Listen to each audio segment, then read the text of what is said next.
Monday morning. It's the last Monday of April, the year 2020. It has not been an ordinary month for most of the country. We know that we have had 21 days of a dusk dawn curfew that was extended on Saturday by President Uhuru Kenyatta, and that means the earliest that we probably could have a lift of these measures that have been put in place to curb the spread of the coronavirus in the country would be around the 17th of May. But besides that, the country at the moment, looking at the numbers that were given yesterday, we have 355 confirmed cases, 106 recoveries, while the deaths remain at 14. And these are just part of the global numbers, where at the moment we are at 2.97 million people who've been infected with the coronavirus and confirmed. The recoveries are at about 866,000 shillings, 866,000 people, and the deaths at 207,000 globally.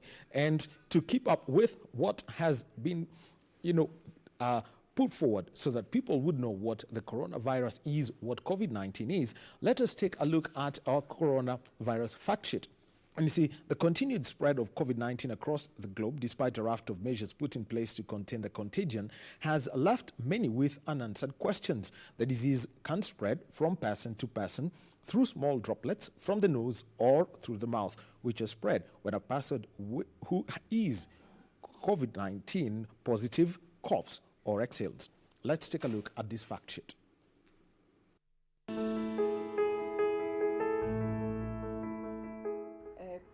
COVID-19 spreads when somebody who has the virus stays close to a person who doesn't have it, and through the coughing or sneezing, the droplets are able to transmit. They may fall on a surface, or they may go directly to the person who is close, and when this other person gets them, they now start affecting the person, and the person will start having those symptoms after some time.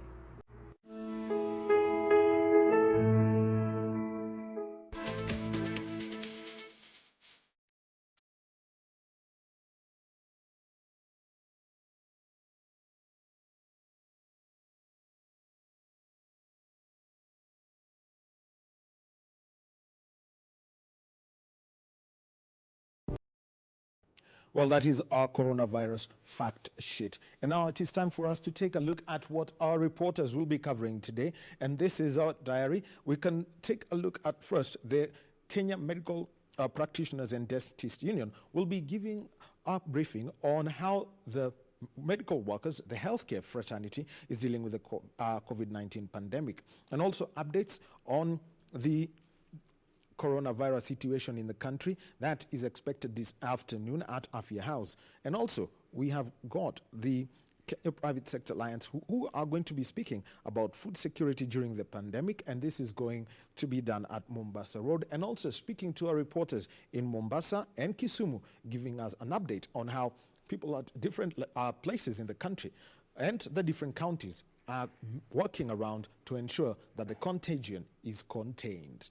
That is our reporter's diary for today. And right now we get on to motorsport, and we start with athletics. Yesterday we were supposed to have the London Marathon, the 26th of April. It did not take place. The highlight event was meant to be Eliud Kipchoge and Kenenisa Bekele. We know that on the track, Kenenisa Bekele had everything on Eliud Kipchoge, but when it comes to the marathon, Eliud Kipchoge is 4-0 against Kenenisa Bekele. Incidentally, they are teammates under the NN running team. The women's race was to be Vivian Cheruiyot, the pocket rocket, against the world record holder Brigid Kosgei. That did not take place.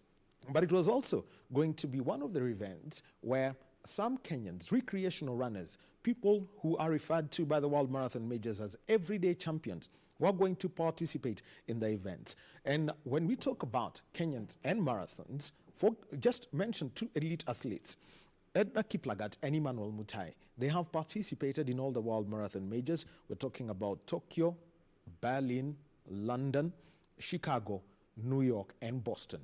They have run in all of those marathons, and they've received the 6-star medals. Those are the two elite athletes.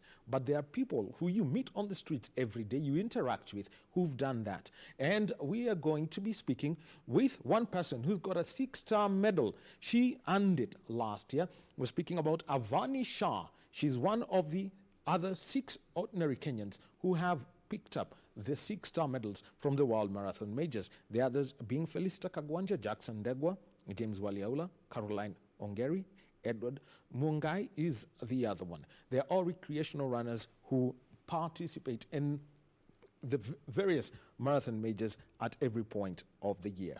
And one other person who's trying to get to that is Davis Munene. He's running New York, Chicago, Tokyo, and Boston. London and Berlin were going to be the target races for them. So what is it that pushes a recreational runner to get to the highest level of competition? And we shall be speaking to them. Let us join them. You can see them on the split screen. And good morning to you, Avani and Davis. Good morning.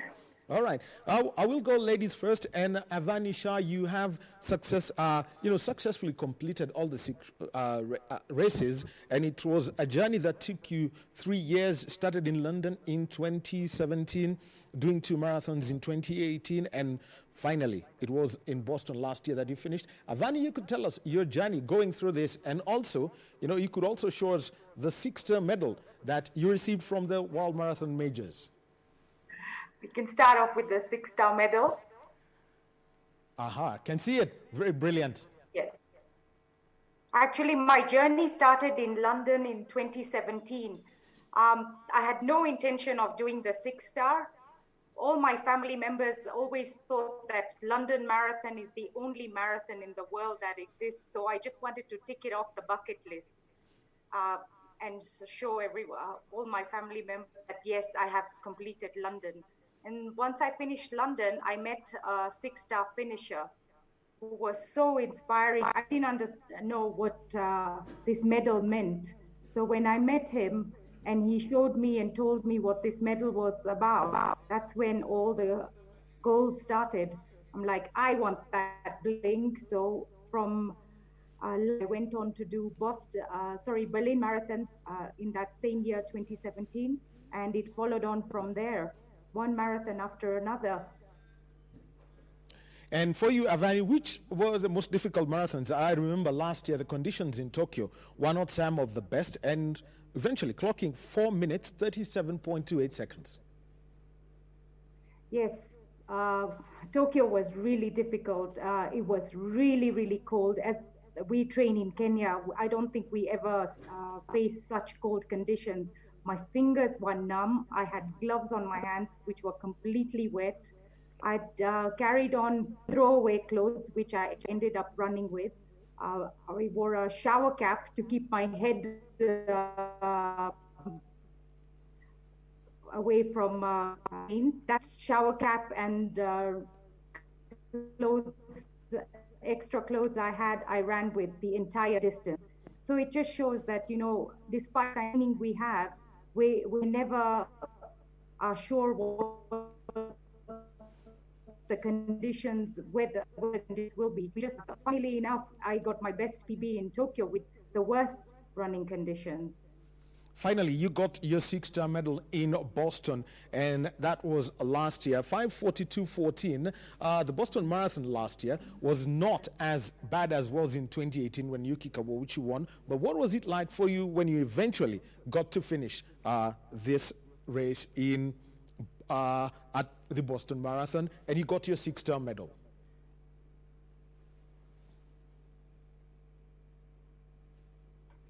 Boston Marathon, Boston is a really strange place when it comes to weather. In the morning when I woke up, there was thunder. I mean, extreme thunder. You could actually see the lightning lines on the skies. And I thought, oh no, we're gonna face the same situation my friend faced in 2018. But as the day progressed, it got quite warm. Actually, it's an extreme place where it started off with the cold, with the thunder, rain. It moved on to really warm and humid. And then again, it dropped down, the temperatures dropped down to many different factors. You actually feel nauseated to run. So I was not the only runner with the change of temperature from start to the end of the marathon. But one thing about Boston, it's the best. Support is amazing. Running through the little villages, you see a lady on a wheelchair. She's out there supporting you. All right. So, Whatever the weather's like, some of them are under umbrellas when it's raining. People are out there with food that when you pick up your pack from the time you land in Boston to the time you finish to the next day when you finished and you walk around with your medal. Okay. It's a phenomenal city with appreciation for runners. And not just us runners, for everyday runners. all right. Well, that is Avani Shah, and she is one of the Kenyan athletes who has, recreational runners, one of the 6 who have won a 6-star medal. They've earned it by running all the world marathon majors. Well, Davis Munene is the other man that we've got. And Davis, a very good morning to you. 4 events for you so far, and starting with New York in 2017, and quite an impressive time for you then, 2 hours 52. Yeah, thank you very much. It was my first major marathon out of the country. And I must say that I was also surprised with my timing. And it's something that I enjoyed running the New York Marathon. And for you then, 1 year later, you are taking it one marathon at a time, Chicago in 2018. What was it like, where you also improved your time? Yeah, Chicago was a bit, challenging because I was expecting to do much, much better. Reason being having the experience in an international marathon. I was actually training well, though, when you get to the race, you find that you might have overtrained. So actually I went to that race with a slight injury. And despite all that, I improved my time again. Well, the big story for you last year, and as Avani has mentioned, as Avani Shah was actually in Tokyo. She was running her 5th race. This was going to be your 3rd race in the difficult conditions in Tokyo, still clocking under 2 hours 40. Yes, Tokyo was a bit special for me.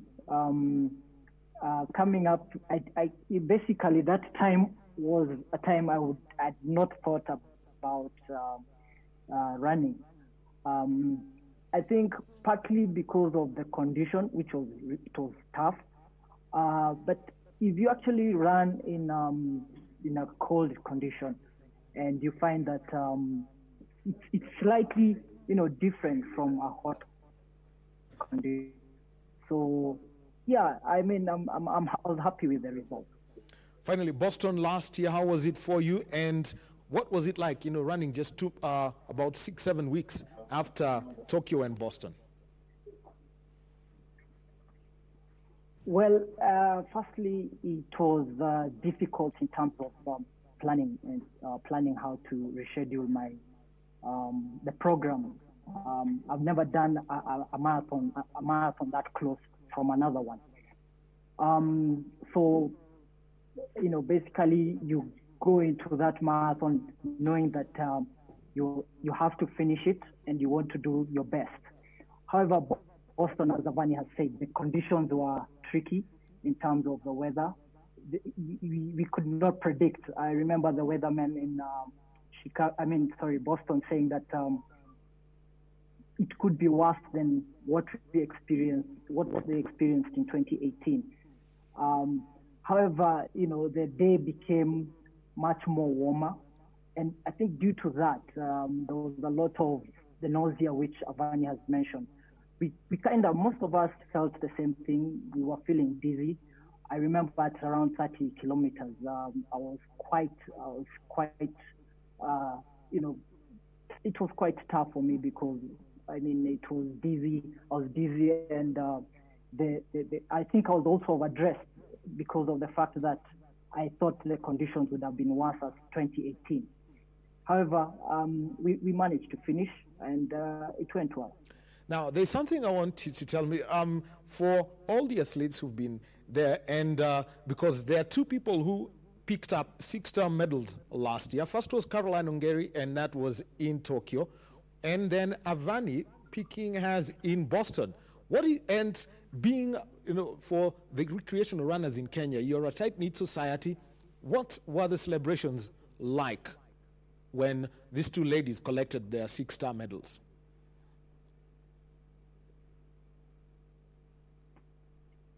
Avani, you want to answer that? Well, Avani, you could go first about the celebration. It was like, sorry, the connection. Oh, the internet, I can't hear. All right. Davis, you could speak as Avani cleans up her internet connection. What was the celebration like in Tokyo, first for Caroline Ongeri, and then in Boston for Avani? Davis. Well, I mean, remember Tokyo, after finishing the marathon, of course, we all finished in different times, and you cannot actually stay at the finish point waiting for the other person. But we actually met later on for dinner somewhere in Tokyo, and I mean, it was ecstatic. We enjoyed, we partied ourselves. I mean, it was quite something. And it was, I mean, it's something that I will always remember. For Boston, I remember it was Avani's birthday as well, and therefore, for her it was something special. I believe she's going to talk about it much more. Avani, talk about that. Boston, when you got that 6-star medal on your birthday. It was actually the day after my birthday, but then it's just a remarkable celebration. You'll always remember your birthday with your 6-star. So my birthday was on the Sunday and the run was on the Monday. And it was a great celebration to just finish with your 6-star, have your birthday at the same time. And it was the best. But the only unfortunate thing about Boston is it's the only place where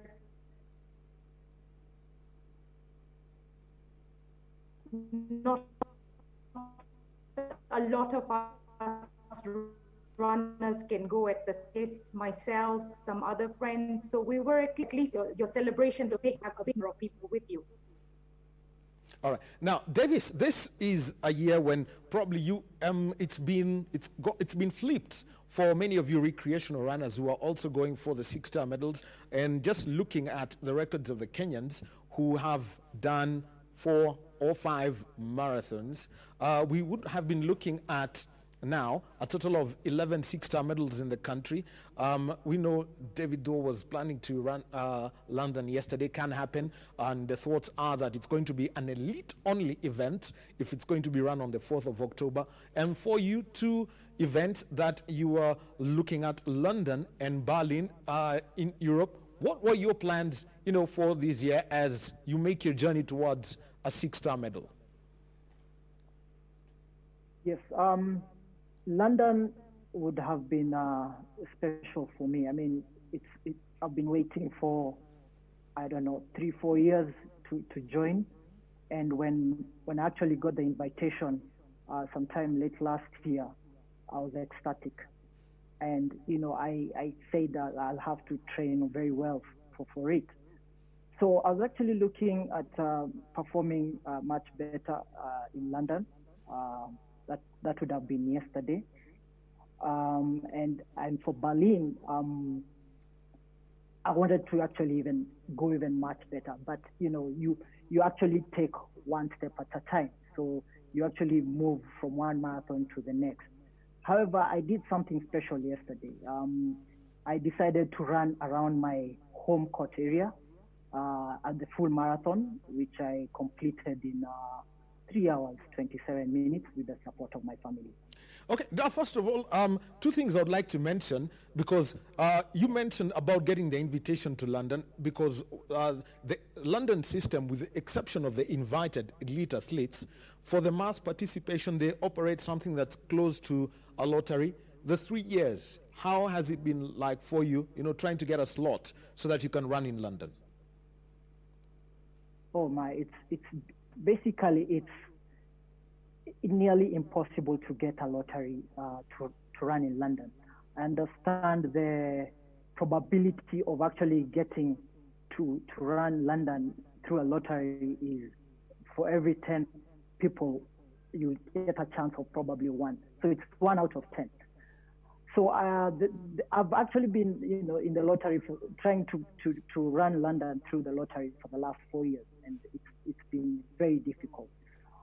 However, there is a chance which came up last year, where you actually use what they call the World Marathon Majors age qualifiers. And how this thing works is that they will select two to three individuals within each and every country who have actually run the World Marathon Majors, and grade them.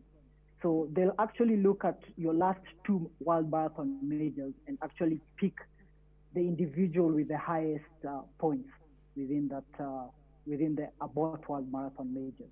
So that's how I actually managed to get a slot into the London World Marathon Majors. Another way of going actually to actually run through the London Marathon Majors is through charity. And for you, Avani, having done all the 6 marathons, you already have your star. They always say the moment you get into running, it becomes addictive until your feet can't take it no more. What was your plan for the year 2020? Oh, this year I was hoping to decided to cut my distance in half and I wanted to run half marathons, which have been introduced in Europe. I don't know if you're aware of the super halves. Yes. So I had already signed up for Lisbon and Prague, which was supposed to be in March, but due to these circumstances, they've been postponed to September, which I still feel will be postponed again to next year. So there are 5 super halves, which are similar to the world majors, but in halves, which have been set up in Europe. Running is one thing, but also running and seeing the world is another thing. It's a great opportunity to travel the world and mingle with different cultures, experience different sights and foods whilst running. And at the moment, there's something we saw from Tokyo, is that when they decided to make it an elite-only event, all those who had entered were told, for the mass participation event, they were told your entries have now been postponed to the year 2021. And Davis, London, what is the plan for that event at the moment? Because from the reports coming over the weekend, it's been made clear it might be an elite-only event, like happened with Tokyo, where there were only 200 runners and the crowds greatly reduced. Ideally, we are still waiting for communication from the London Marathon organizers, because I believe they should be able to reach out to those who are supposed to run late this year. However, my plan is to start my training 16 weeks prior to the event. And if things change, again, of course, we're going to make some adjustments to next year. It's difficult to tell, how things will, pan out. We are also hoping for the best here in Kenya, because we are also not sure how the pandemic is going to affect even the elite runners here in Kenya. All right. Now, I would like to hear from each one of you. Given that there are restrictions as to gatherings of people, when it comes to gatherings, normally when you do your event and you do your running, you always do it in groups. You could head to Ngong Hills, you could do it at the trails at the Karura Forest. If you're in Nairobi, there is a group in Kitangela that does it. So the question is, and I'll start with you, Davis, and go to Avani. What is your training program now, given that, like Eliud Kipchoge said when doing an interview with his NN running team, is that there really isn't a target that you're looking at. What is your training program now, and how are you doing it, given that there are restrictions on gatherings? So at the moment, I'm just basically training on my own. How I'm doing it is I'm doing mainly home runs before I get to the office. I'm not really pushing it as much as I would be pushing once you get a confirmation on the kind of the marathon that I'll be handling. So at the moment I'm taking it light, nothing more than 10 kilometers in a day. All right. And for you, Avani, what's your training program like at the moment? I just did a silly thing last week for my birthday. I turned 48 and I decided to run 48 kilometers for my birthday as an ultra. So moving on, I'm just running erratically, but I've been setting up challenges each week for the past 6 weeks for just a random challenges for everybody to follow each day and log on to keep everyone motivated and myself motivated during the time. In groups of running alone. So now that I've set up all these group challenges, it just keeps us all motivated and focused to just cover a short distance every single day and keep us moving. All right. Now, something else that the recreational runners have done is that, knowing that they're not going to be participating at any of the majors this year, you have involved yourself in a charity to start an initiative of one of your runners, a person who's got 5 races to his name. We are speaking about David Thor. You are adopting a family. So, Avani, tell us about this charitable initiative.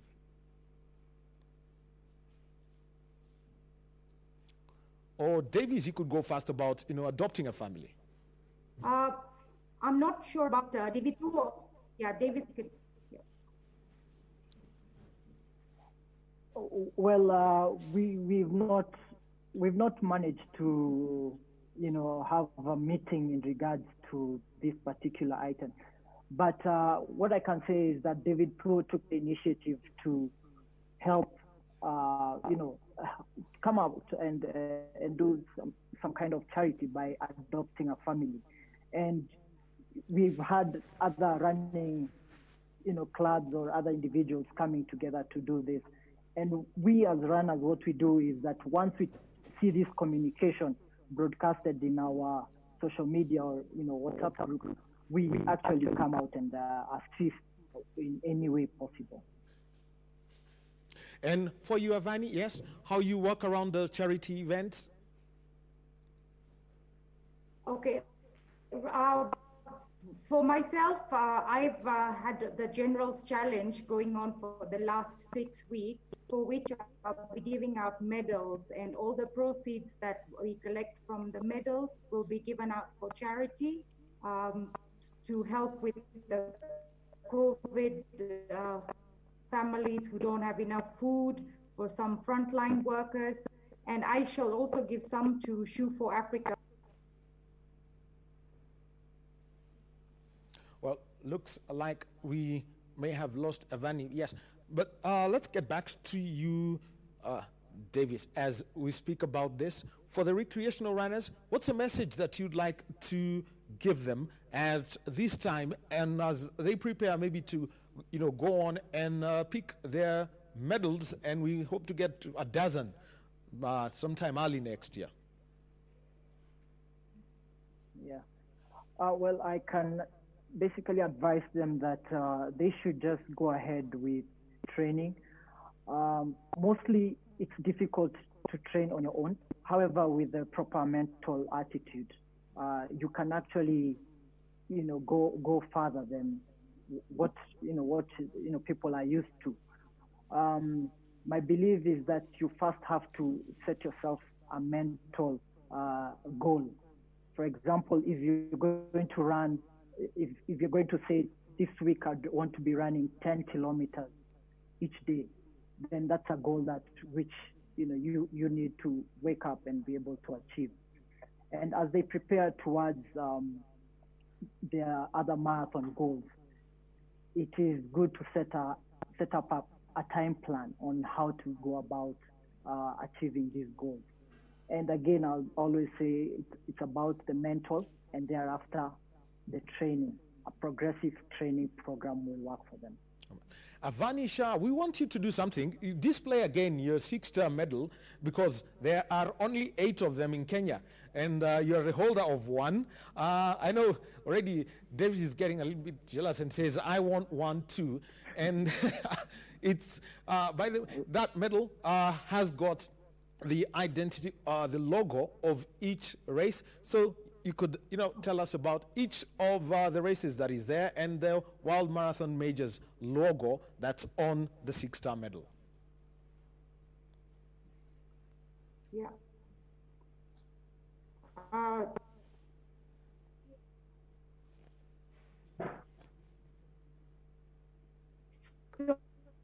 So the calendar normally starts with London, which is Tokyo. Tokyo is the... Yes, with Tokyo, yes. Tokyo is the first marathon of the year, followed by London. By Boston. Boston, then London. Boston and then London. And Berlin, Chicago, New York. Boston. Yes. Boston, then London, and Chicago. Berlin. Chicago, then New York. Chicago, then New York. Chicago, and then New York. Oh. And to run these marathons, it's not easy to get a place. To run all these 6 marathons, the first time London and Tokyo are one of the most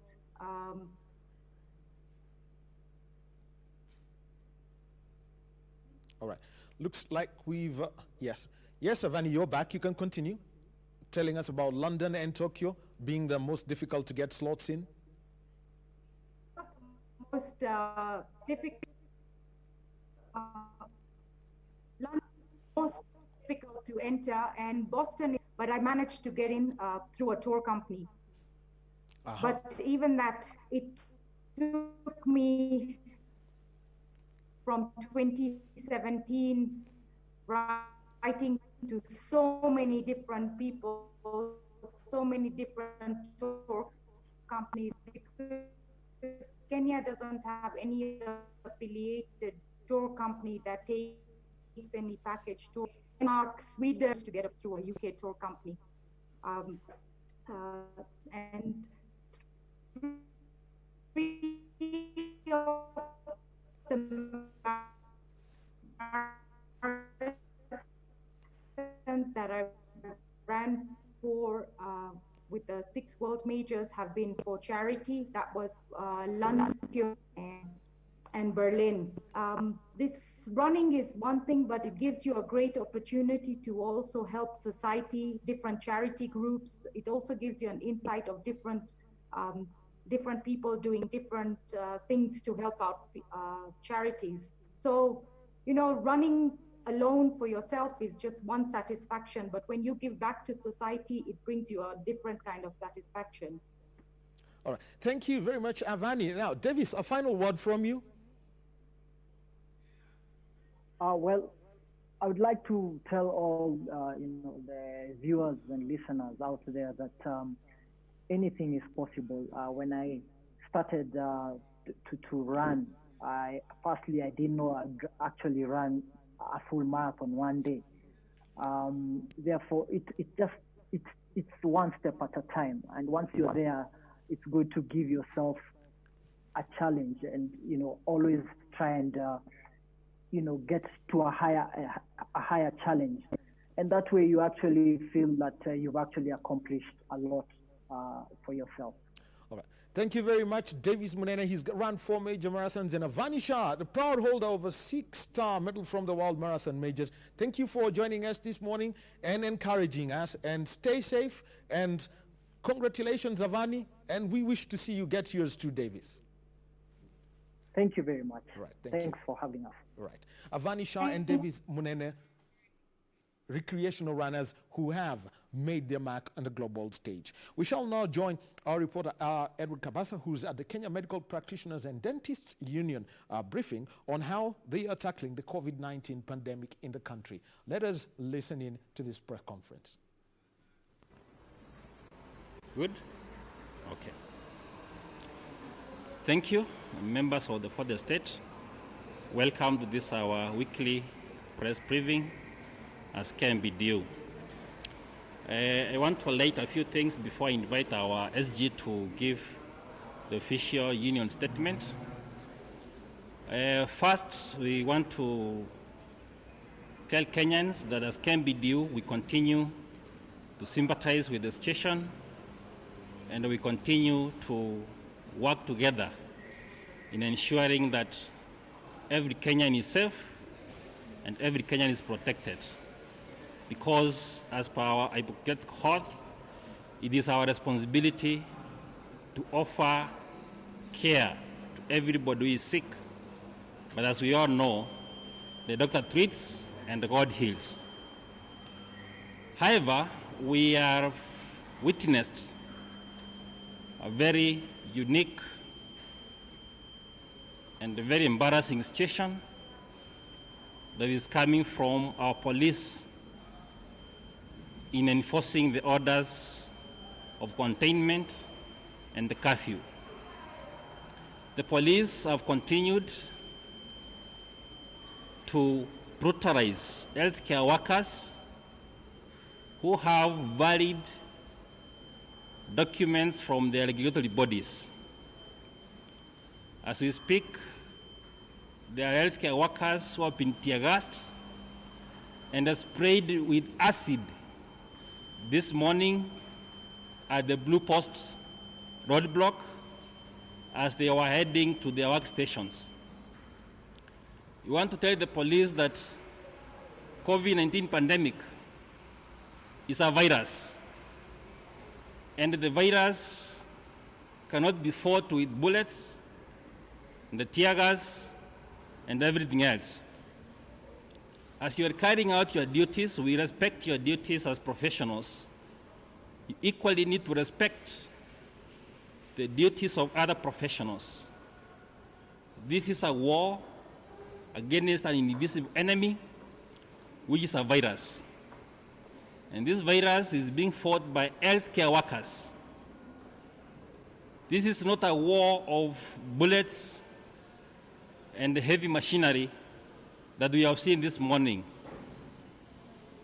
So as can be due, we want to urge and appeal to the Minister of Interior to move with speed and ensure that healthcare workers are well facilitated to cross the borders as they are heading to their workstations. And we want to inform the public that healthcare and the provision of services continue as normal in all health facilities, and our doctors are available to attend to them. While this is the case, police are blocking the healthcare workers from reporting to their duties to continue to offer the care to patients who need their services. So as can be due, we strongly condemn the police brutality against the professionals who are conducting and carrying out their duties with varied passes from the regulatory bodies. The second thing is about NHIF. We have seen the healthcare workers and most of the doctors who are employed by the county governments after devolution, they are being denied comprehensive cover by the National Health Insurance Fund. We feel that this is the time NHIF need to provide care to all people who are under this registration. And therefore it is ironic that NHIF can deny the comprehensive cover, more so for the healthcare workers who are on the front line in the fight against this COVID-19. So as KBDU, we want to urge and I request that those NHIF branches or at the national level at the NHIF, they also move with speed and ensure that all healthcare workers are covered and they receive their comprehensive coverage as they seek care in the various health facilities. Another final thing I want to highlight as I invite our SG to speak is about the emergency response or the emergency fund which has been created. We want to warn members of the fund that there are cartels who have regrouped and they are proposing on how they are going to siphon those funds into their own pockets. So we want to urge the members of the committee that was appointed by His Excellency the President to be on the lookout and not to agree to be cheated and be convinced by these cartels who are out to plan how that fund should be used. We want to tell them if you want to consult healthcare workers, do so through the recognized healthcare workers representatives, through the unions and associations, and never to listen to private cartels who have come out to plan how to siphon the funds into their own pockets. With those remarks, let me invite our SG to speak and give the official union updates this week. Welcome. Thank you, Chairman. Good morning, members of the Fourth Estate. As usual, we welcome you to our third weekly briefing on the COVID-19 pandemic, bearing in mind that our members and other frontline healthcare workers are attending to Kenyans as we speak. Over the past week, we have noted certain issues that have come up, and we'd also like to update on the progress on some of the issues that we've always been raising. First and foremost is the issue of PPEs. We will keep belaboring on this point until such a time that we shall feel satisfied with the response on the issue of PPEs. And when we do feel satisfied, we shall also notify the public that we are actually satisfied on the issue of PPEs. On that note, we as KMPDU would like to still say that PPEs are still in shortage. Most of our doctors in the county facilities and across the country do not have access to N95 masks, surgical gowns, goggles or face shields. And this is an issue of concern that needs to be addressed. Otherwise, if we do not provide these, as we had said earlier last week, that these ones are important at the front line.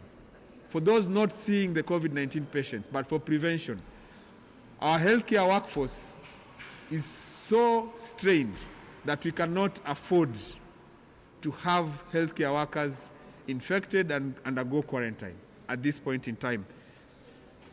We have also received several reports from our workers on the ground on substandard PPEs in circulation.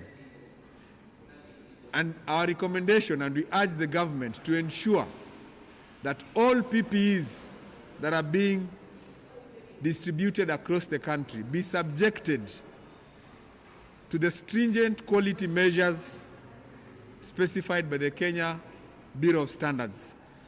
There is a medical textile committee under the KEBS that is supposed to ensure that it certifies and approves all PPEs that are going to circulation.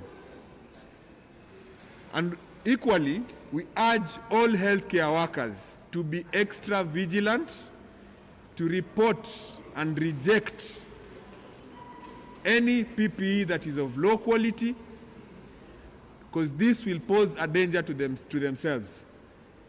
The paramount issue here is the safety and protection of the healthcare workforce. We laud and continue appreciating the President for his efforts and leadership, and equally appreciate and acknowledge that he directed that a health comprehensive compensation package be developed. We urge the relevant ministries to act with speed and implement the directive. This package should include a comprehensive NHIF medical and compensation cover for all healthcare workers on the front line. As KMPDU, we have noted the concerns raised around quarantine and the criminalization of the curfew and subsequent arrest, and further that those arrested be taken to quarantine centers. As a union, we advise that quarantine centers should not be detention camps. If we overload the quarantine centers as we speak, the health workforce that is already strained will be further strained. It will be exposed. It will further be exposed to infection, and we do not want a situation where those who are manning quarantine centers also undergo quarantine. The legal justice system should be used to ensure that those who break the curfew regulations are dealt with and not through the quarantine centers. Regarding the issue that has been earlier mentioned by our chairman, on the issue of curfew and containment in the counties that have been deemed as hotspots, would like to make it clear that we do support the government in implementation of this measure of curfew and containment. More specifically in the Nairobi metropolis, the Kwale, Kilifi, Mombasa, and Mandera counties. We understand that this is meant to limit spread of COVID-19. However, even as this is implemented, healthcare facilities must remain functional to prevent morbidity and mortality from other medical conditions that are still prevalent. Our doctors, as has been said, are willing to go to work and attend to patients. However, it is disgraceful that today morning, doctors and other healthcare workers at the Blue Post barrier in Thika have been tear gassed and sprayed with the cannons simply because they were trying to find their way to work. This has affected the central region of this country. Doctors have a duty to go to work, and that is what they were doing. This is an issue that we have canvassed over the past week, and at some point we had all reasons to believe that the issue had been sorted. Remember, the regulatory bodies, and for us there is the Kenya Medical Practitioners and Dentists Council and the Pharmacists and Poisons Board, have issued passes that have barcodes that can be verified. Unfortunately, the police are still acting with brutality and using excessive force. This is an act of hostility against healthcare workers who are deemed and are supposed to provide essential healthcare services. In view of that, as KMPDU, we have today morning resolved that for the safety and protection of our healthcare workers in that region, they shall go back home until such a time that the relevant authorities implementing this directive shall feel that doctors are important to serve Kenyans in this country.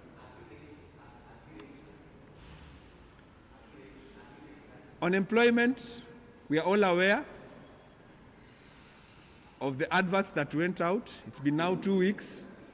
We are still at the same position. We do not have engagement. There's been no engagement in terms of employment and training. And it is important that doctors and other healthcare workers in general be hired promptly, trained to be able to go and support the current health workforce that is there on the ground. Remember, this workforce is trained. In fact, what is happening and what we are seeing in most counties is that level 2 and 3 facilities which serve at the community level are being closed down so that these workers can now serve in those isolation and treatment centers that I've seen being set across the country. That is not the way to go. If we go that way, what will happen is that we are leaving the communities unattended.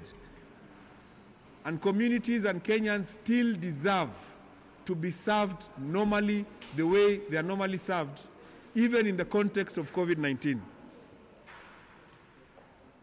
Further, we note that there are still pending industrial disputes despite our attempts and efforts to have these issues resolved.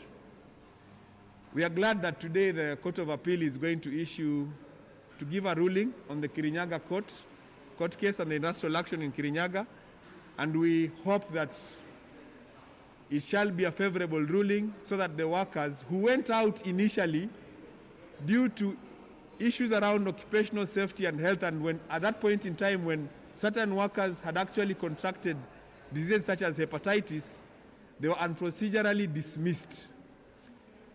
These same issues, occupational safety and health, and even CBA implementation were seen in Laikipia counties. And we still urge that this is the time to embrace collaborative efforts. This is not the time to fight healthcare workers. Fighting healthcare workers at this point in time is going to be very counterproductive in this war of COVID-19. We understand our duty to this country, but let us also not push healthcare workers to the corner to the extent of them taking extreme measures. We do not want that. And finally, well, that is the Secretary General of the Kenya Medical Practitioners and Dentists Union, Dr. Chibanzi Mwachondo, speaking in Nairobi, and this is their third briefing by the healthcare workers, speaking about, their concerns about free movement, the employment of healthcare workers, and also personal protective equipment, things like face masks, face shields, gumboots, and also the surgical gowns, as they're involved in the fight against COVID-19. Our reporter, Irene Muchuma, will be having a full report from that, as was done. And also earlier speaking was Dr. Samuel Oroko, who is the chair of the Kenya Medical Practitioners and Dentists Union. Also happening now, KEPSHA are speaking on food security, and our reporter Bento Enjoy is down at Mombasa Road. Let's listen into this. Positive changes. We've seen the new things is coming out in tea sector and other sectors. The recent appointments in various parastatals have been very positive. They were very private sector driven. So I think this 1 million kitchens, I think is a wonderful idea. Of course, the modalities, we still don't know how it's going to happen and where the focus will be on. But as private sector, we fully support that sort of development, for sure. So why would you support it? Well, obviously, I think more the farming, the better. I think we need to, as a country, it's our biggest strength is the weather. Our biggest strength is our climate, the soil conditions. They call it the competitive advantage. What is Kenya's competitive advantage is agriculture. And the more we promote it, the better for the whole economy. It's one of the things we're very good at. Of course, tourism is another natural resource we have. But agriculture is the number one natural resource we have. And I think the more we can encourage it, the better for everybody. Mr. Chairman, we can do some presentations. No, I had a speech here. Okay, of course. But I think what I gonna do is first of all thank the chairman for the patron, sorry, for coming up with this package. This one will really help the society, your neighbors, your friends. I've heard that we donated a similar package to a police station there, which has got like 27 officers. We have donated to the neighbors who are doing businesses here. So we really want to thank our patron. And now, as an agriculture society, we want to challenge each one of us. Even as we are doing stories, we remember that farming is the biggest job in the world. We have already now been identified as essential services. So even as we do our stories, I comment that we step up our game to support our farmers, to support farming, and once we do that, we will step up, and leaders are known during crisis. So during this time is when we should step up our reporting. We should, always have in mind that we want to support the farmer and make the best out of this situation. And we really thank you, all of you, for coming. And we thank our patron for supporting us, and we shall continue doing our work as journalists. Thank you very much. So, Bonamine, how do we want to do it? Well, those are members of the Kenya Private Sector Alliance who are talking about agriculture, and the focus has been on food security. Our reporter Ben Troy-Njoy will be giving us a report on that. Well, it is Sports Check on this Monday morning. It's the last Monday of April 2020. And I am Daniel Mohammed. Keep conversations going with us on our Twitter handle. It's at KBC Channel 1. Mine is at Mr. Home, MISTAWA Home. And we continue with our conversation this morning. And next, we shall be going to Rironi before we join Jack Oguda, who is the CEO of the Kenyan Premier League, in just a short while. Erod Kabasa is at Rironi, which is one of the points which mark the boundaries of the Nairobi metropolitan region. That means that's where travel between Nairobi and others is restricted. Let's join Edward Kabasa.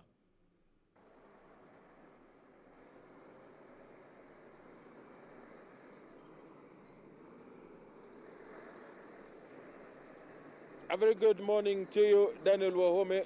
We are at Rironi. This is a roadblock that was set up, of course, in line with the cessation of movement in and outside Nairobi. And what is currently happening is that those providing essential services are the only ones who are being allowed to access this particular place. We have seen some Kenyans coming in private vehicles, of course, each carrying a letter indicating different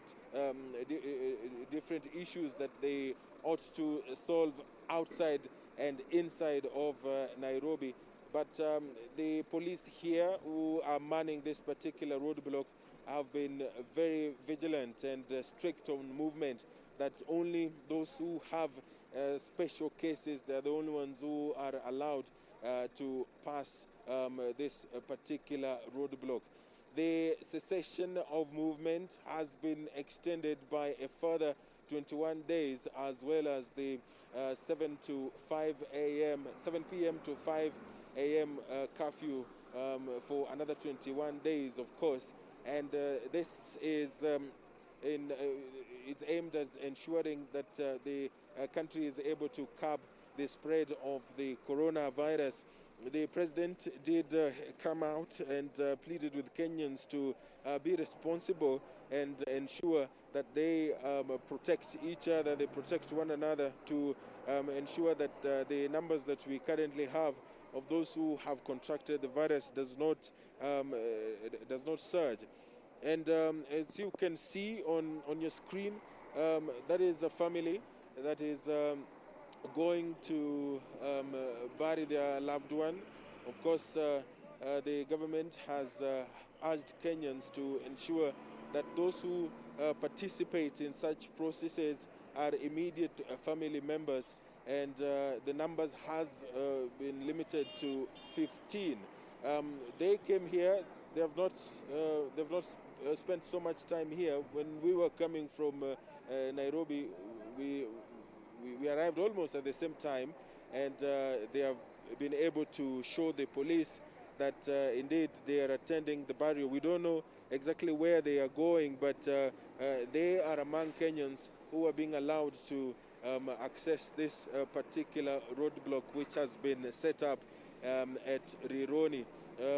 This particular roadblock, just like the rest of them, are to ensure that there is a limited movement between this particular counties. Nairobi is one of those counties which have been identified to have recorded high number of infections, and the government is hoping that through this particular process that figure might perhaps change.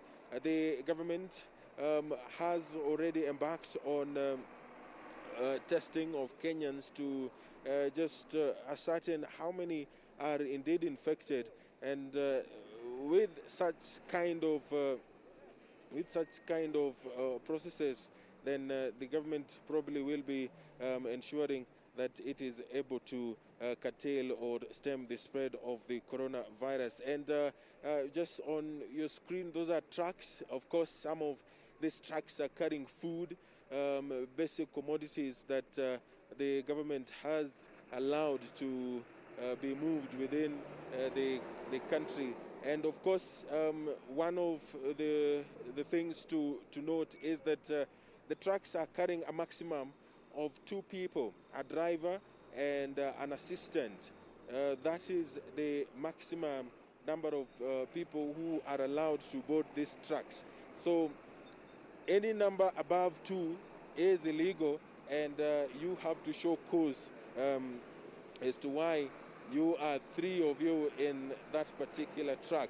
And the process also includes updating the government on the movement of your vehicles or trucks, and providing in good time letters to show that you are intending to move some service or some good between Nairobi and probably, let's say, Malaba, for example. We have seen over the last couple of days a number of truck drivers have tested positive for the coronavirus at the border, and perhaps the government will be moving to ensure that this particular group of Kenyans who are providing essential services are also safe from this particular pandemic which has continued to decimate the globe.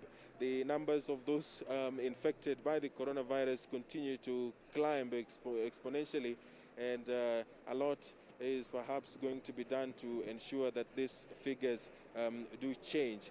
And there the police are scrutinizing the documents. Of course, the temperature, one of the essential processes, is also being taken, and the normal temperatures range between 36 to 37. If perhaps your temperature is above 37, then probably you will be given a couple of moments to see if that temperature is able to reduce back to 36.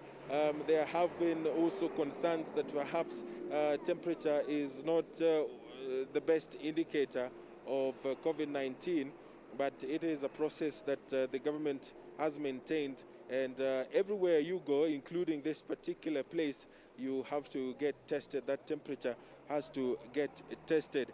And there's another group of Kenyans who are trying to gain access. This is a private company. Perhaps they're going to do some job outside Nairobi. Their papers are being scrutinized by the police. Their temperatures, there the driver is having his temperature measured. There I think he has been given the clear temperature-wise, but the police are still trying to scrutinize the document of this particular group. Of course, it is a rigorous process, and the police are ensuring that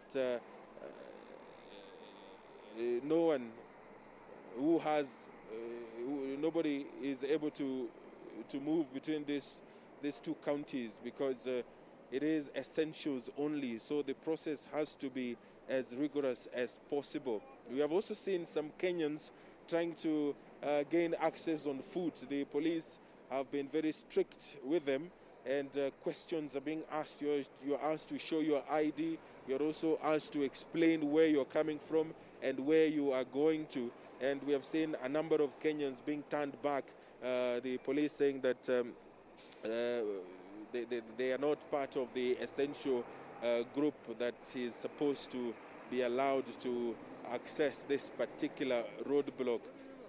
So this is a process that goes on day and night, and of course it is to ensure that Kenya is able to control and curb the spread of the coronavirus, even as our scientists work day and night to find the much needed vaccine, the much needed cure.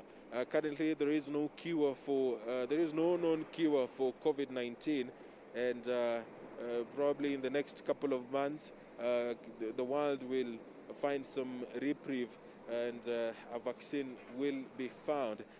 My name is Edward Kabasa. Back to you, Daniel Wahome, at the Broadcasting House.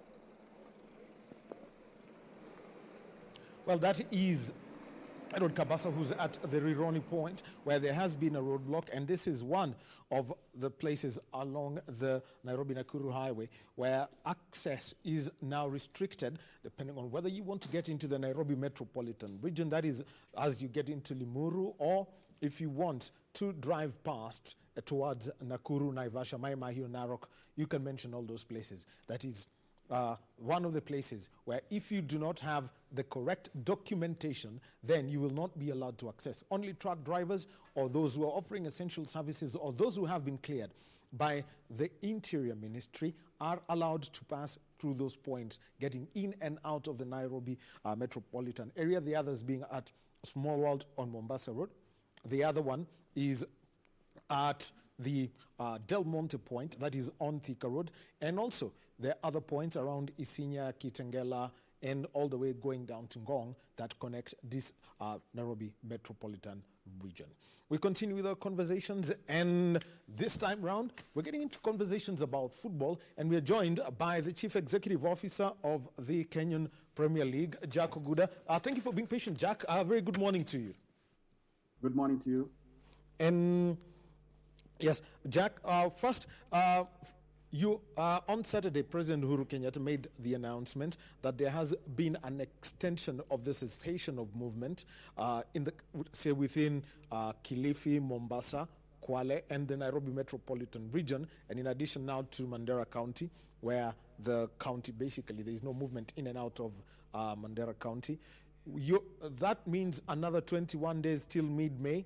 What is going to be the immediate effect of that on the Kenyan Premier League, where about 23 or 22 matches, depending on how you look at the team, since there are some midweek matches that were cancelled, how has that affected the plans for this season? First of all, it's quite unfortunate that the pandemic is really stopping us from playing football, but we really need to take care of ourselves. After the pronouncement yesterday by the president, the league still remains postponed indefinitely, and we'll have to wait until we finish the next 21 days.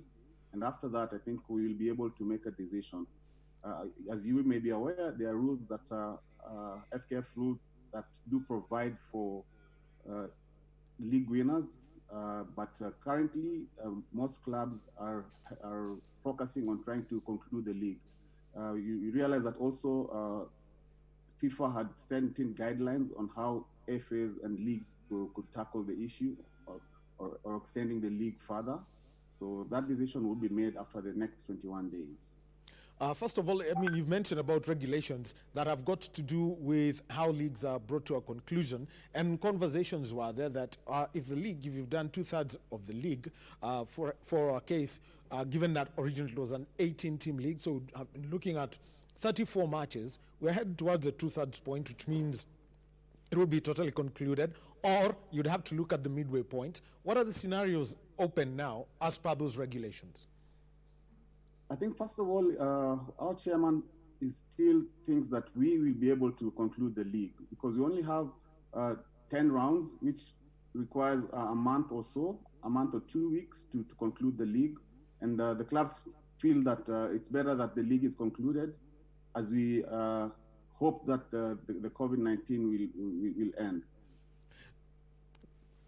So talking about concluding those matches, you have internal regulations about matches. No team should play a max more than 3 matches over every 8 days. So how would you spread out the remaining, say about 9 or so matches, say for Gor Mahia, or 10 matches for second place Kakamega Homeboys? I'd recall that, remember in 2017, 2018, when we had to play a leaner league with 6 months only so that we moved to the calendar year. I think the clubs will have to persevere, but try and ensure that within a month or a month and 2 weeks, they conclude the league to its end. But the rule says that if clubs have played 75% of the league matches, then and there's a force majeure, like currently what we're experiencing, then the league standings at the 75% would be factored in. And there's also, if we've not gotten to the 75%, then the league standing at the first leg would be used to determine the winner of the league.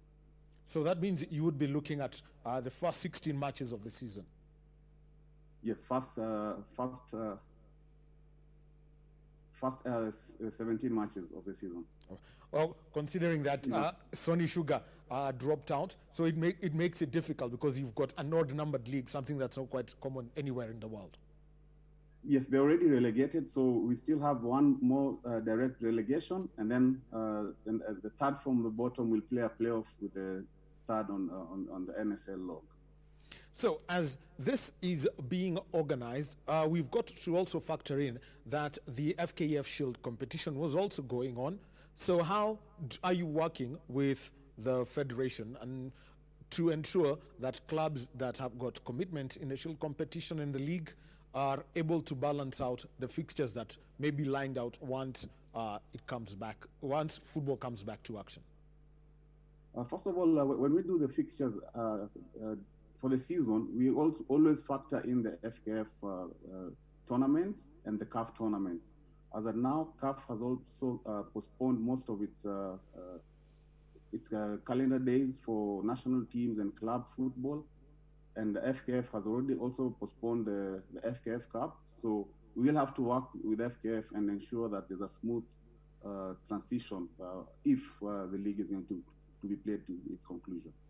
The other factor that came in, and I would like to make a reference to a letter that was written out by the Football Kenya Federation to clubs at all their divisions, and it's to do with player welfare. What's been first the response from the clubs that are participating in the league about the state of affairs and the resumption of the league? How many of them can afford to travel around the country, and the welfare kitty that's coming in from the Sport Art and Social Development Fund towards the football teams?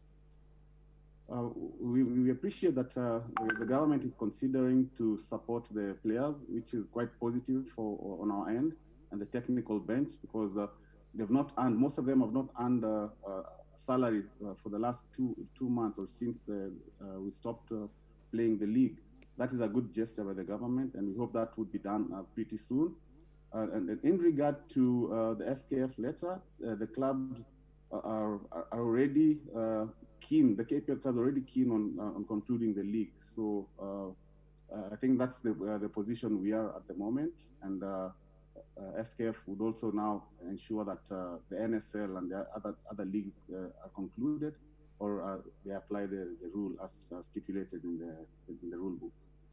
Now, There was a suggestion over the weekend. I was reading in one of the dailies, and I want to find out from the league management perspective how this would work out. Where they were saying, yes, it's possible to conclude the league, but there is a way of going around it. What you do is, if, for example, you've got teams that are based in the western side of the country, think of Zoo, you can think of Chemelil Sugar, Kakamega Homeboys, Nzoya, Kisumu All Stars, then you could involve them such that they play the matches that are remaining around, say, over 3 match days within 8 or so days, so that the regional travel is concluded. Then you can have them come over to Nairobi for the rest of the matches, and then you've got the odd case of Bandari being the one side in the league that's based in Mombasa. How workable is that? That would really compromise the game, and I don't think that is something that KPL would want to do. And you realize that Nairobi has half the number of teams that are participating in the league, so it's going to be a challenge. And we'd rather just continue with all the teams playing on the field of play. Now, also when it comes to this, what are some, I would make a look at Germany. They want to resume their league activity over the next 2 weeks. And some of the things that have been spoken about is the health of the players and the people who are managing the teams and the match officials.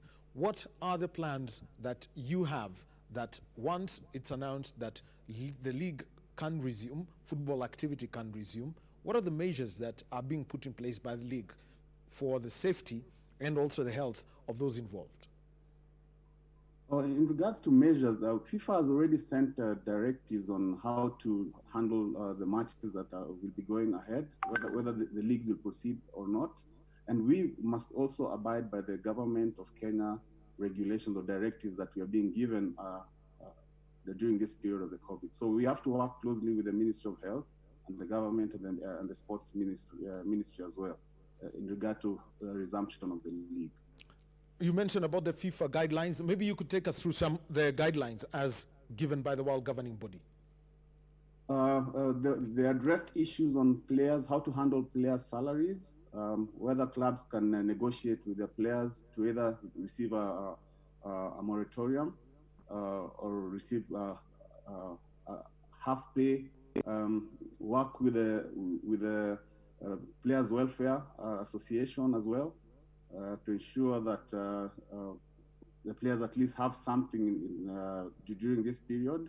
They will also be changing the calendar because it has affected the football calendar across the board. So those are some things that they had to set up a task force to work and look into during this COVID era. Well, when you mention about the calendar, it really now comes into effect because if, for example, football in Kenya, knowing that for another 21 days, cessation of movement is restricted and the dusk to dawn curfew, which means that the earliest probably some of these measures may be lifted, would effectively be around the 17th of May or so, and they would not be lifted, at once. It would be gradual and bit by bit. How does that affect, for example, the Kenyan football calendar going forward, considering that also the CAF interclub competitions may not take place until June? Yeah, we have to adopt that because once we resume, that means our league will definitely have to extend probably into June and July. And that would in turn now make clubs will have to now sit down and discuss either they or late August or September, having lost almost 6 weeks now. Another factor that comes in when you're planning your calendar is that the qualification process for the Africa Cup of Nations, just by looking at it, we lost the window that was to be at the end of March, early April. Looks like also we could be losing the window that is in June. How does that affect your league planning according to how the global and continental bodies are giving direction? Well, I think for us, we just have to adopt to the regulations that the directives we're going to get from CAF in terms of continental competitions. So we just have to wait and see what steps CAF is going to take on this. Now, the other one is we know last week FIFA made an announcement about supporting member associations, where I think $500,000 is being given to each of the member associations. This is part of their FIFA Forward program, and to ensure that operations do continue.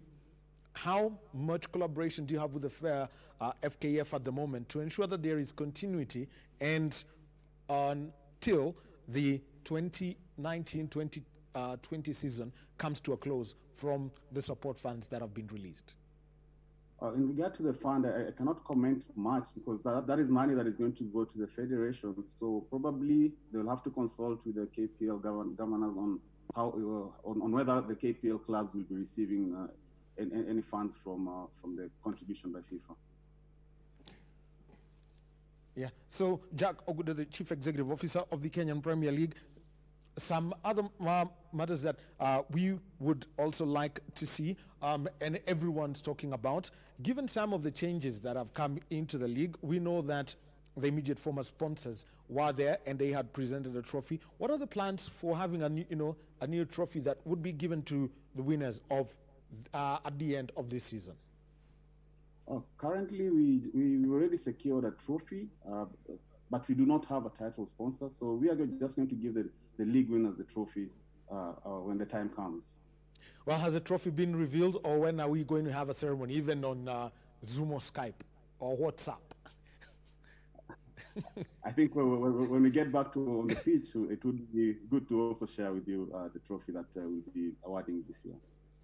And also now, some things also come into play at this time for measures that have been put in place. I know there are sanctions that are there, players who may have been given, not particularly matches. At times, players are sanctioned for a particular period of time. How are you going to factor this? Are you going to look at the cessation period as part of the sanction time, or are you going to, look at actual game time?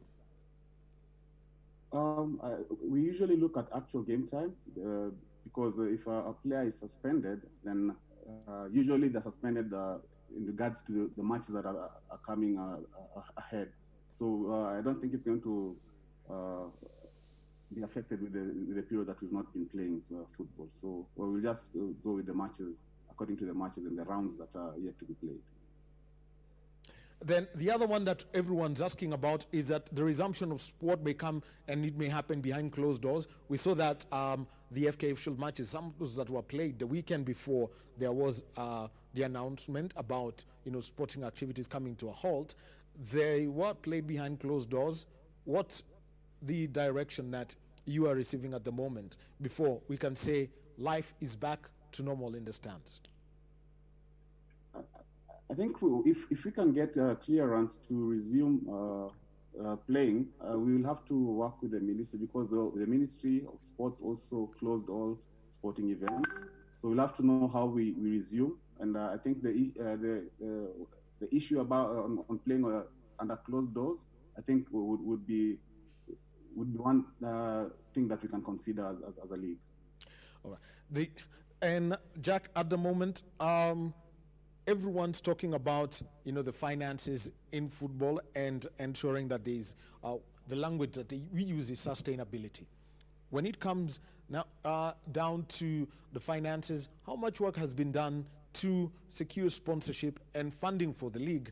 Because I know the last 2 or 3 years without a TV partner who was putting in in cash something the equivalent of about 150 million shillings a year for administration and disbursement to clubs, that was gone. The title sponsor now withdrawn. How much is being done so that even if this season comes to a close, then for the 2020-2021 season, there can be something to look out for, even for the clubs? What I can say is that we've always been knocking doors since the exit of our title partner, SportPesa, and apparently right now it doesn't look so positive, but we've been on the other hand, on TV, we have partnered with the free-to-air channel KTN, who air our matches every weekend, at least one round every weekend. So the only issue is that we don't have a pay TV partner, which has been a challenge in the league. but we have the free-to-air partner who is KTN. All right. Jack Oguda, the Chief Executive Officer of the Kenyan Premier League, thank you very much for your time this morning, and we hope that in June we could see some football back, and hopefully even the fans will be allowed, so that we really miss making a lot of noise in the stands. The Chief Executive Officer of the Kenyan Premier League, that is Jack Oguda, speaking to us, and for them it means that they have got to wait for another 21 days before the governing council of the Kenyan Premier League can sit down and agree on modalities on how to get back to the action. So that means another 3 weeks. And also remember that in as much as players have been training, they've got to get back to ball work, so that's going to be the tricky part for them. And also the fact that they are pleased that the Football Kenya Federation has gotten in touch with members of has gotten in touch with the clubs and the Ministry of Sport to ensure that we have got athletes who are taken care of. And the Women's League, Premier League, that is the Women's Premier League, we've got that. And also we have got the Men's Premier League, the NSL, and also the county leagues. All those have been taken care of by the government, and they will get their money. And now, at the moment, let's now join Dominic Momanyi, who is a communications officer at Athletics Kenya. He joins us also on Skype. And Dominic, a very good morning to you.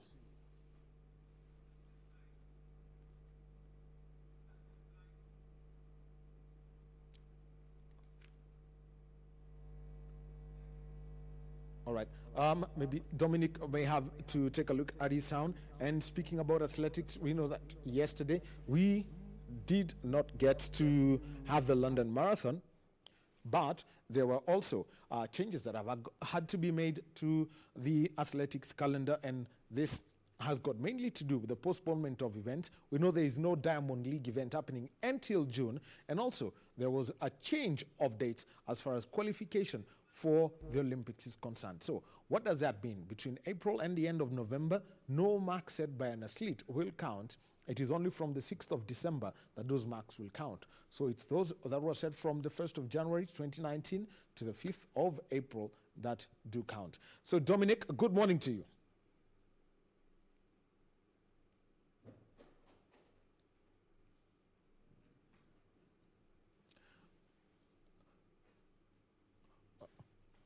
Well, trying to get through to Dominic Momanyi. We seems to be having not be able to receive our sound, but he is online. He's going to be telling us about Athletics Kenya, the calendars that they have, and let's try get through to him. Dominic.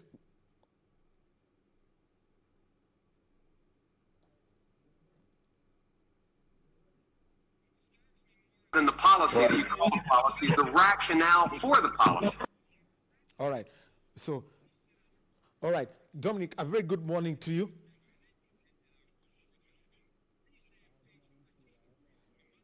All right. Yes. Thank you very much. And I think, Dominic, there's something playing in the background. Maybe you could pause whatever's playing on the background. There's something you might be watching somewhere else.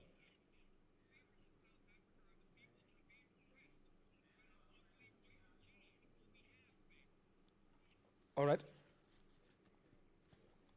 All right. I can hear you. Maybe somebody in the background was making some. Yeah. All right. Good morning to you, Ome.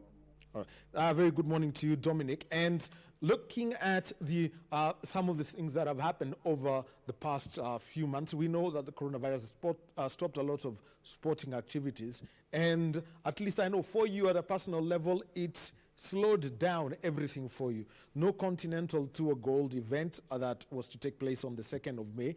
I know on Saturday it would have been quite big. This would have been a very busy week for you. How has that, the announcement about this postponement of events, changed your approach to everyday administration of athletics? Actually, as you just mentioned it, it is very hectic. We were so much prepared for the first leg of the World Continental Tour, the gold level. However, as it has been mentioned by WHO, as it has been mentioned by the Minister of Health in the country, is that the health of an individual comes first. And therefore, this one, as you just mentioned it, it has really impacted us in a different ways, a part of it negatively and also in a positive way. Like we can report to mention is that we were so much prepared for this first leg of the World Continental Tour. It was scheduled to take place on 2nd of May this year, of which it has been it had to be postponed, not only for Nairobi but all over the world. And therefore, we are now in preparation, we're scheduling, trying to see what are the possible ways that we can be able to have this particular event. However, we have to wait for the advice from the Ministry of Health and the WHO on the effects of COVID-19. And Dominic, I would like you to mention how much had been put in. What is it that had already come in to do with the Continental Tour Gold? One, it was going to be a TV event, so that means it was going to be quite interesting. And also getting in touch with some of the athletes who are going to take part in this event globally. For example, we already know Christian Taylor was going to come to Nairobi. It was going to be his first time, do the triple jump right here at altitude. How far had you gone with the preparations for this? Yeah, actually, in terms of financing, at the gold level, the minimum amount was 100 million. That is in terms of preparation for gold level, which we were being allowed to hold this particular event, where the area only had received the confirmation from various countries, athletes from Europe, from USA, from UK, who wanted to come and participate in that particular event. Actually, like you all know, is that Kenya is the oldest of, actually it is the bedrock of athletics, and therefore each and every athlete all over the world, they wanted to come and associate themselves with the home of champions, which is Kenya. And therefore, quite a number of athletes from various countries had shown interest of coming to participate in this particular event. Not forgetting our neighboring country, Ethiopia, and East Africa. They are already coming to this particular event. However, all that is not lost. What we are just hoping and praying is that once we are done with COVID-19, we'll be able to see now the proper date for this particular event. No loss. And that is now what is giving a challenge, not only to us as Athletics Kenya, but also to World Athletics in terms of coming up with the entire calendar of this particular event, which have now been pushed to next year, and others come to a year after. Remember, also, this particular event, like the Continental Tour, was supplementing the Diamond League, some of those events that had been moved out of the Diamond League.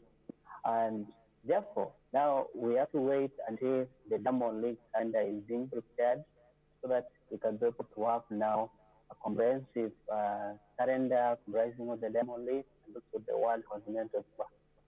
The series, as we all know. Back to you, Ahmed. All right. Dominic, there's one question that I would like to ask. One of the things that's going to happen now for athletes, and I would like to hear what the athletes are saying to the federation, is that qualification for Tokyo 2020, the dates, there's going to be a gap. I think from the 6th of April to the 5th of December, any mark that is set at any athletics competition will not count. So even if we were to have, for example, the London Marathon or the Boston Marathon taking place later in the year, the time set at those events wouldn't count. How are athletes responding to the change of calendar by World Athletics as far as qualification for Tokyo is concerned, considering that the rankings that count are up to the 5th of April? And so think of somebody like Aaron Koech. He's been to an Olympics before in 2016 as a hurdler, hasn't made the mark in sprints. For example, it's only Emmanuel Korir. What has been their reaction? Actually, Wahome, as you just mentioned, that is one of the areas that has given us sleepless nights when we are trying to look at qualifications. I remember earlier on when the president of World Athletics had an interview, the main question that was bringing in the minds of each and every individual is that what will be the state of those who are already qualified by the period. It was said there before by the Olympic IOC in terms of those participants who are going to participate in the Olympics. So, according to the president of World Athletics, he mentioned that are going to look at a scenario whereby those who are already qualified, the qualification will stand. However, like you just mentioned it, actually we are having a bit of task in looking at those qualifications.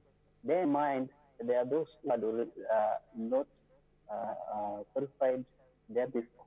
However, when you look at some of the events like the sprints, the adults, where now the likes of Alan Coach are coming in, we're trying to say, once it has been approved that now events can be able to take place, we can be able to look on the modalities of having these athletes competing so that we can be able to gain qualifications. Remember last time when we were preparing for World Championship, we had to take the sprinters to USA so that they can be able to participate in what we call in this the championship that is normally organized in the universities of USA, so that they can be able to gain the qualification. And we are that the period that has been set by IOC and World Athletics for this the new date of Olympics, we can be able to try as much as possible if we can be able to have these athletes qualifying. However, like we just mentioned before, is that in terms of the long distance, like of the marathon, it is an up-if. However, I know the technical team is going to do a great task. We're going to sit down and analyze and see which specific events can be able to count. And if they are not, what are we going to do? What particular scenario? Therefore, the main challenge here is that if we can be able to have declaration of COVID-19 being free by, let's say, by July, then we can be able to have our kids participating in most of these events. Then the challenge now comes in when the selection, rather qualification has been set as from December now. You see, like you just mentioned, some of these events that are coming from November and below, if we are to have, then they're going to serve as the qualification for the Tokyo 2020 Olympic as it is well known. However, those are some of the areas that our technical team is going to combine, and then we'll be able to liaise with the World Athletics technical department and see. Because most of these events are the major competitions that we have in the world, and they are being sanctioned by the World Athletics. Therefore, when the period of qualification does not meet the qualification, what happens is that we are going to look at the points in terms of the world, actually the world grading. So in terms of the performance. So Dominic, let me cut in here, and there are a few things that I want to mention when it comes to this. Logistically, things may change, and for any Kenyan athlete who's got to go out, you mentioned, for example, like the relays, we talk about the pen relays that took place some time back. We saw the Kenyans winning that odd event. They were right at the top of the podium, so that would be one of those events. The question is, how much are athletes willing to get involved and personally commit themselves to a changing world post-COVID when it comes to travel and participation at events that are in Europe and the United States mainly?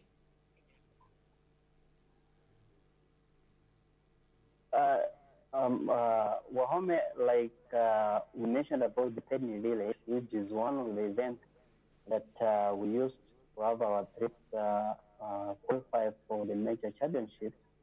This one, we negotiate with our partners, our sponsors, so that they can also chip in. Like when we talk about the Penny Relays, this is typically organized by Nike, and therefore we had negotiate with Nike so that we can be able to have our athletes being invited to one participate in this event, so that once they qualify, it is a plus to all of us as a federation and also the sponsors.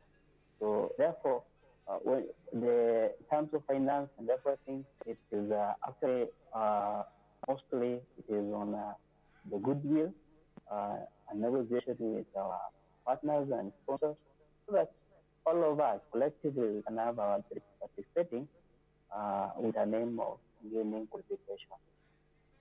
Now, some other things that are coming up over the we know. Yes. So, all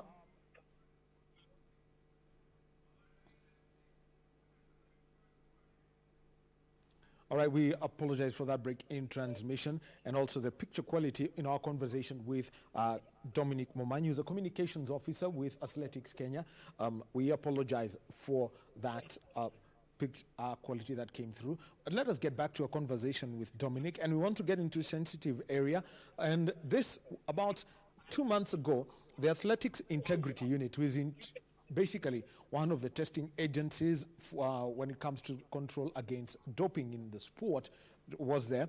And also when it comes to matters to do with ethics, mentioned that before the Olympics that were due to take place in July, there would be some shocking news when it comes to athletes, especially those in long distance events, who may have to face sanctions to do with doping.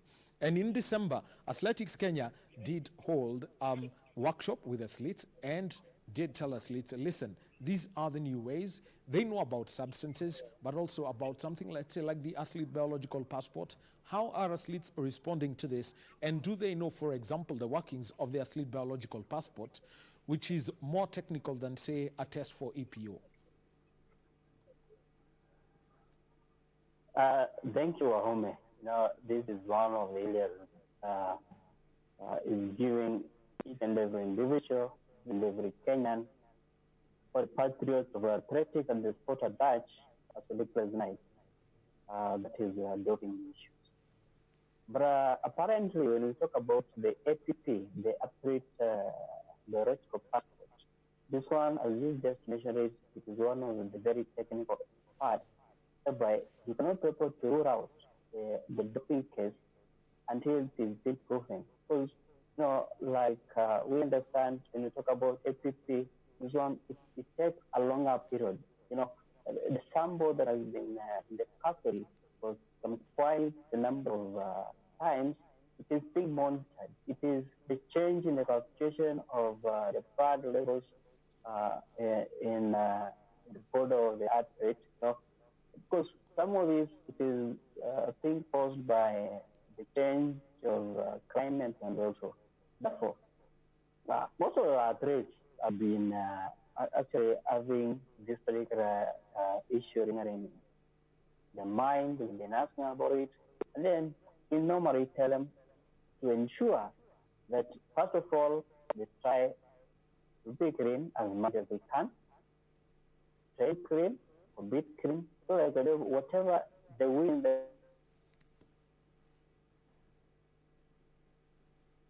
okay. Now, when it comes now to the issue of the change of climate and everything, there is a point where you have to declare, there is that declaration. Therefore, now, those experts from the Intelligence Department have to analyze now if you change from the low-level training area and then you are going to an high-altitude area, then you're going to see what will be the fluctuation. Because all this is about now the oxygen content in the body of an athlete. And therefore, like we had earlier put it, it is actually something now that is coming up, which is giving athletes sleepless nights. They actually, most of them now, they're being worried about their psychological factor. So what we have done as a federation, like you just mentioned about the conference that we had last year, we've done the education. We traversed the whole country in the major championships that we have, the track and field events, doing the cross country. We've even gone through to the world level, at the sub-county competition to sensitize the athletes on the nature and the need to train clean. And then we've also given them to understand, to have a know-how about the water ethics, not forgetting about the new rules that we have, that's the Rule 15 and 16 that came into effect from 2017. And, this rule it is now giving the absolute responsibility to the federation to take care of the athletes in terms of ethics and also in terms of the doping issues. So it is our responsibility to ensure that these athletes, they get a required education and also for the purpose of compliance. And therefore, we've engaged our doctors with the Kenyan Doctors Network, which is also participating in imparting the required knowledge to these athletes, especially as pertains to APP, that is the Athlete Biological Passport. So, Dominic, let me come in here. And at the moment, there is a lot of restrictions, and the Athletics Integrity Unit is also, giving information as to how athletes, should give out their samples and the kind of contacts they should make. How far-reaching is this? How are you able, for example, to get, testing officers to places outside of, say, the Nairobi metropolitan region, knowing that some cannot travel? If it's anti-doping or doping control officers, then they may have to be from areas around where the athletes are. If they are, say, in Eldoret, Kaptagat, or those training in places like in deep in Machakos, within the hills out there. What are you doing about this? Thanks, Ome. This was one of the questions that we had triggered the first 3 days when the duration and also the organ issue came into effect, bearing in mind that some of the athletes, they have their window, which is from 7 onwards up to 9. So that is the window that they have, the 1 hour window that they have given when they are mostly available and for the purpose of testing.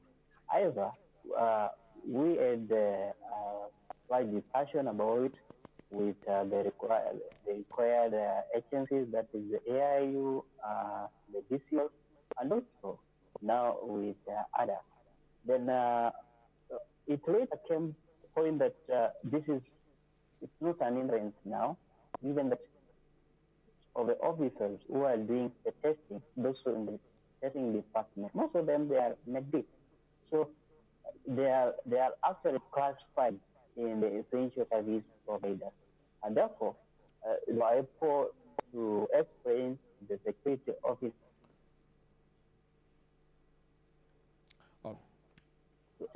So fast, even past the required time, and also they were to move in and out of Nairobi, and most of those areas the testing was required.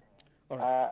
Like I mentioned, it was an issue that because I remember some of the DCOs, they were even having an idea of sending their case to the ministry so that it can also be listed as part of the essential service provider.